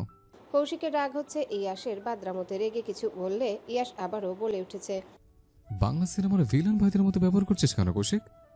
আমার ভবিষ্যৎ বাচ্চারা পৃথিবীতে আসার পর তাদের মামার এমন পালনের মতো স্বভাব দেখলে ভয় পাবে। সময় আছে, নিজেকে পরিবর্তন কর, নইলে কিন্তু ওদেরকে তোর কাছে যেতে দেব না।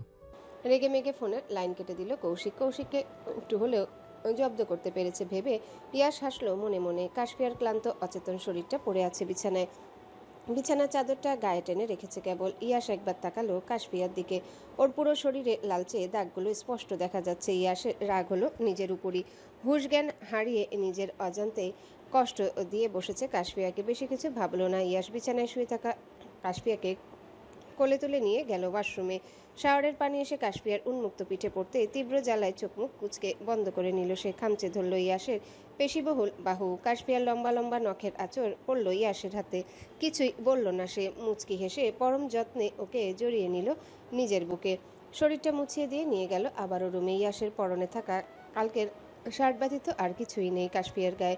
ইয়াস ঠোঁট কামড়ে হাসছে কাশফিয়ার দিকে তাকিয়ে।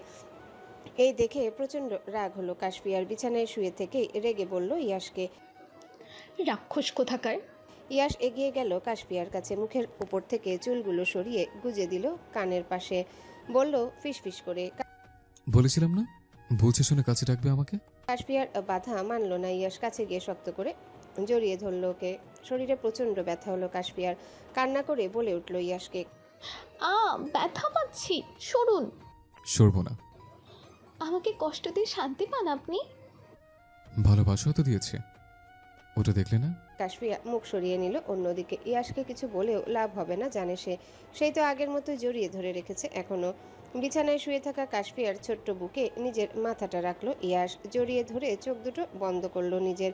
কাশফিয়া ওর হাত রাখলো ইয়াসের ঘন চুলের ভাঁজে। চোখ গেল ইয়াসের উদম পিঠের দিকে। পৃষ্ঠদেশ জুড়ে কাশফিয়ার চোখ গেল ইয়াসের উদম পিঠের দিকে। পৃষ্ঠদেশ জুড়ে কাশপিয়ার বড় বড় নখের আঁচড়গুলো স্পষ্টতই দেখা যাচ্ছে। মনে মনে হাসলো কাশপিয়া।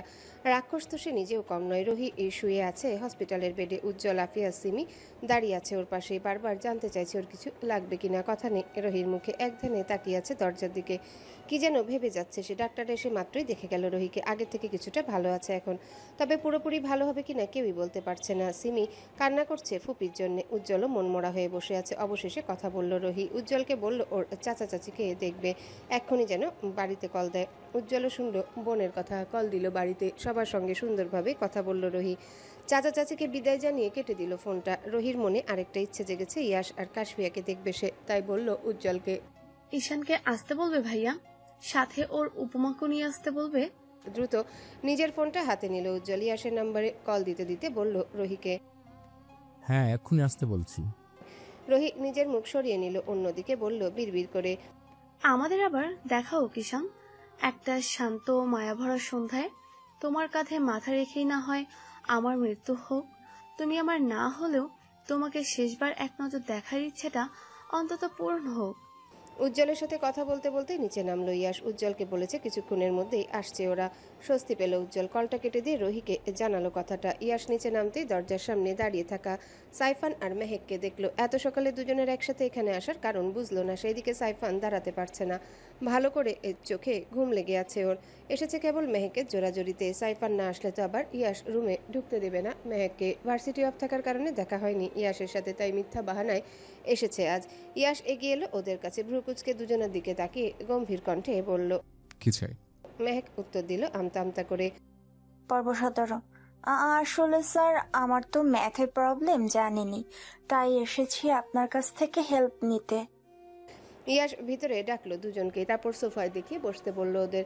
কিচেনের দিকে যেতে যেতে বলল মেহেককে, সাইফান অনেক ভালো ম্যাথ পারে, তুমি বরং ওর থেকে হেল্প নাও। মুখটা কেমন যেন হয়ে গেল মেহেকের। সাইফান হাসলো এটা দেখে, বলল ঠাট্টা স্বরে, পেয়েছিস তো কাজকলা, আজ আইরে আমার ঘুমটা নষ্ট করলি। সেই তো স্যার তোকে পাত্তা দিলেন না। সাইফানের কথার উত্তরে রেগে বলল মেহেক, চুপ কর তুই। সাইফান আর কথা বাড়ালো না। কিছুক্ষণ পর ইয়াস এসে বসলো ওদের সামনে। হাসি ফুটলো মেহেকের ঠোঁটের কোণে। এটারই তো অপেক্ষায় ছিল সে। ইয়ার সাথে ল্যাপটপ নিয়ে বসে আছে সোফায়, মনোযোগ দিয়ে কি যেন করছে। মাঝে মধ্যে সাইফানের সাথে কথা বলছে। এদিকে মেহেক বই খাতা ছেড়ে এক ধ্যানে তাকিয়ে আছে ইয়াসের দিকে।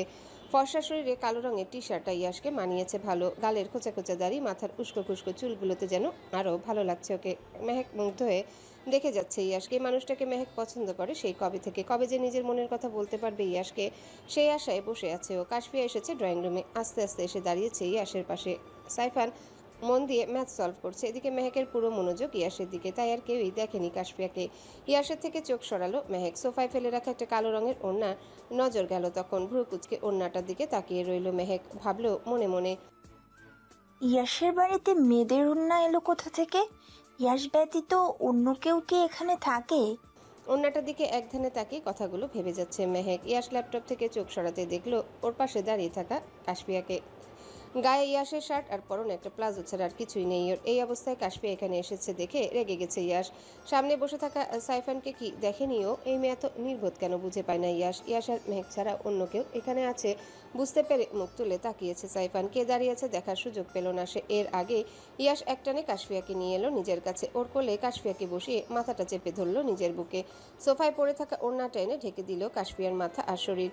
কাশফিয়া টু শব্দটিও করল না। বিড়াল ছানার মতো ঘাপটি মেরে বসে রইল ইয়াসের কোলে। মেহেক আর সাইফান দুজনে হাঁ করে তাকিয়ে আছে ইয়াসের দিকে। সাইফান আর মেহেকের প্রশ্নবোধক চাহনি দেখে বলল ইয়াস, অবাক হওয়ার কিছুই নেই, she is my wife, you can leave now. হাসি মুখটা চুপসে গেল মেহেকের। ইয়াসের কথা শেষ না হতে চোখে মুখে বিস্ময় নিয়ে বলল মেহেক, আপনি বিবাহিত স্যার? এসব কবে হলো? কাশফিয়ার এমনিতে রাগ হচ্ছে এই মেয়েটার উপর, তার মধ্যে আবার করে বসেছে এমন প্রশ্ন। মেয়েটার মোটা মাথায় কি ঢুকছে না? কাশফিয়া ইয়াসের বউ বলেই তার কোলে চড়ে বসে আছে এতক্ষণ ধরে। ইয়াসের থেকে নিজেকে ছাড়িয়ে নিয়েছে কাশফিয়া। এদিকে সেদিকে তাকে কি যেন খুঁজলো। সেন্টার টেবিলের দিকে চোখ যেতে মিষ্টির প্লেটে রাখা কাঁটা চামচটা নজরে এলো। কাশফিয়া ওটা হাতে তুলে রেগে মেগে মেহেকের চোখ বরাবর ধরে বলছে, এই মেয়ে, তখন থেকে আমার বরের দিকে এভাবে তাকিয়ে আছো কেন? সমস্যা কি তোমার? চোখ দুটো না কেলে দেবো একদম। কাশফিয়ার কাছে হতভম্ব বনে গেল মেহেক। ইয়াসও মাথায় হাত ঠেকিয়ে বসে আছে আগের মতো। ভয়ে কিছুটা পিছিয়ে গেল মেহেক। ভ্রুকুচকে কাশফিয়ার দিকে তাকিয়ে বলল, মেশালের মেয়ে, বয়সে আমি তোমার বড় হব, কার সাথে কিভাবে কথা বলতে হয় জানো না? সেই তুমি বড় হও আর ছোট, আমার হাজবেন্ডের দিকে বারবার তাকাবে কেন? বিকজ আই লাভ হিম। সোফায় বসে থাকা ইয়াশ ভ্রু কুচকে তাকিয়ে আছে মেহেকের দিকে। কাশফিয়া যে রেগে গেছে বুঝতে বাকি নেই ওর। কাশফিয়া কিছু বলবে, তখনই বলে উঠল ইয়াশ, হোয়াট ননসেন্স মেহেক, তুমি শুধু আর শুধু আমার স্টুডেন্ট। এসব কথার মানে কি? আজকের পর থেকে আর আমার চোখের সামনে আসবে না তুমি, কোনো কারণ থাকলেও না। লিভ নাও।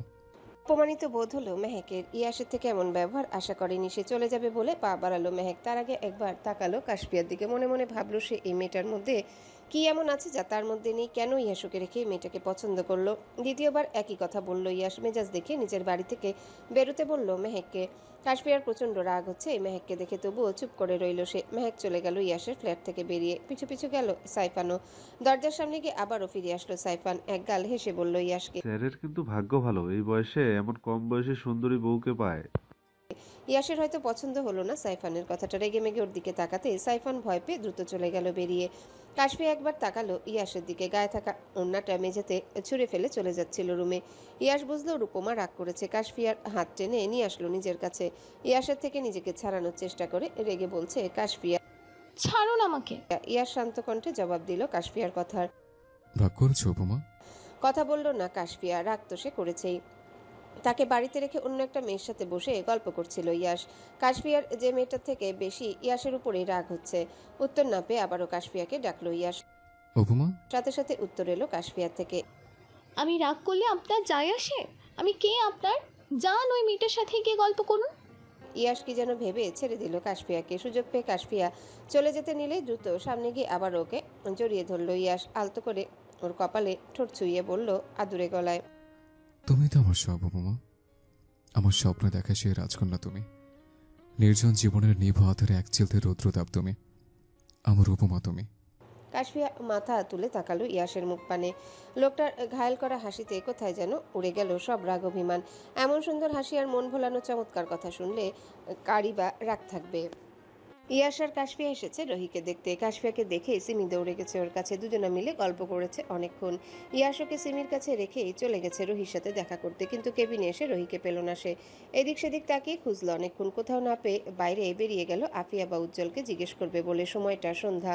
রহিকে নিয়ে উজ্জ্বল একটা ক্যাফেতে এসেছে। হাসপাতাল থেকে বেশ খানিকটা দূরে বাঙালিয়ানায় মোড়ানো একটা সুন্দর ক্যাফে আছে। ক্যাফের সৌন্দর্য, স্টাফদের কথাবার্তা আর খাবারের ধরন দেখলে মনে হবে লন্ডনের বুকে এক টুকরো বাংলাদেশ। উজ্জ্বলের মুখে ক্যাফেটা সম্পর্কে শুনে রহির ইচ্ছে হলো এখানে আসবে। উজ্জ্বল শুনলো বোনের কথা। সম্মতি দেওয়ার সাথে সাথে এখানে নিয়ে এলো রহিকে। আফিয়া আর সিমিকে হাসপাতালে রেখে এসেছিল যেন ইয়াশ আর কাশফিয়াকে নিয়ে আসে এখানে। ইয়াশের গাড়িটা এসে থেমেছে ক্যাফেটার সামনে। কাশফিয়া একবার গাড়ি জানালা দিয়ে চোখ বুলালো ক্যাফের দিকে। চারিদিকে রং বেরঙের লাইটিং করা, লোকজনের যাতায়াত চলছে সেখানে। সবার পোশাক আর সাজগোজ বাঙালি মনে হচ্ছে। উজ্জ্বলের সাথে দাঁড়িয়ে কথা বলছে ইয়াশ। কাশফিয়া, সিমি আর আফিয়া ক্যাফের ভিতরে গেছে। রহির সাথে সবাই কথা বলেছে অনেকক্ষণ। রহিকে দেখে কেমন কষ্ট হচ্ছে কাশফিয়ার। মেয়েটার শরীরে এত বড় রোগ নিয়ে চলাফেরা করছে ভাবলেই খারাপ লাগছে ওর। এত অসুস্থতার মধ্যেও ঠোঁটের কোণে হাসি লেগে আছে রহির। বুঝতে পারলো কাশফিয়া নিজেকে ভালো রাখার আপ্রাণ চেষ্টা করছে। রহির ডাকে ধ্যান ভাঙলো কাশফিয়ার। আমি ঈশানের সাথে আলাদাভাবে কিছুক্ষণ কথা বললে তুমি কি রাগ করবে কাশফিয়া? দুই দিকে মাথা নাড়ালো কাশফিয়া, যার উত্তর না। রহি মুচকি হেসে ওর মাথায় হাত বুলিয়ে বলল, তুমি সুখী হও কাশফিয়া, তোমাদের সংসারে সুখ আসুক, একটা ছোট রাজকন্যা বা রাজপুত্র আসুক, দোয়া রইল তোমাদের জন্য। ক্যাফের বাইরে পাতানো একটা বেঞ্চে বসে আছে রহি। ইয়াশ এসে দাঁড়িয়েছে ওর পাশে। ইয়াশ লক্ষ্য করলো ওকে। মেয়েটা কেমন শুকিয়ে গেছে, গায়ের ফর্সা ত্বক এখন আর আগের মতো নেই। চুলগুলো সব পড়ে গেছে। আগের রহি আর এখনের রহির মধ্যে আকাশ পাতাল তফাৎ। রহি এতক্ষণ খেয়াল করেনি। ইয়াশকে মাত্রই দেখলো। কিছুক্ষণ ওর দিকে তাকিয়ে মুচকি হেসে বলল, হ্যালো বন্ধুরা, পরবর্তী পার্ট খুব তাড়াতাড়ি আসবে, তো সবাই অপেক্ষায় থাকো। আর চ্যানেলটি যারা এখনো সাবস্ক্রাইব করোনি তারা পরবর্তী পার্ট দেখার জন্য চ্যানেলটি সাবস্ক্রাইব করে রেখো। ধন্যবাদ সবাইকে, আমাদের সাথেই থেকো।